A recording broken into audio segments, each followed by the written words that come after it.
செக்ஸை பற்றி என்னங்க நினைக்கிறீங்க? என்னங்க இப்படிலாம் கேட்குறீங்க? இதில் என்னங்க இருக்கு? இதை பற்றி எஜுகேஷனே இப்போ வந்துருச்சு. இதெல்லாம் அவ்வளோ தப்பான வார்த்தை இல்லையே. நீங்கள் சொல்லுங்கள். செக்ஸ்னா ஒரு ஆணுக்கும் பெண்ணுக்கும் இருக்கிற ஒரு ஹியூமன் நேச்சருங்க. அவ்வளோதான் என்னோட அண்டர்ஸ்டாண்டிங்.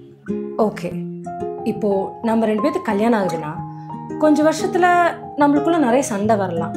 அப்போ உங்களுக்கு என் மேலே இருக்கிற இன்ட்ரெஸ்ட் போகலாம். அதனால உங்களுக்கு வேறு யாராவது மேலே அஃபேர் கூட வரலாம். இதனால் நம்மளுக்கு டிவோர்ஸ் கூட ஆகலாம்.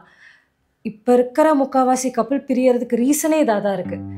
இதை பற்றி நீங்கள் என்ன நினைக்கிறீங்க? சலிப்பு தட்டுங்க, கண்டிப்பாக சலிப்பு தட்டும். ஆனால் அந்த சலிப்பை தாண்டியும் என்னால் நீங்கள் இல்லாமல் இருக்க முடியாதுங்கிறதும் உங்களால் நான் இல்லாமல் இருக்க முடியாதுங்கிறதும் நம்ம 2 பேர்த்துக்குள்ளே இருந்தாலே போதுங்க. we can go up to any extent and of course that's love. இதெல்லாம் வாழ்ந்து பார்த்தாதாங்க தெரியும். எனக்கு உங்க கூட வாழணும்னு ஆசை இருக்குது.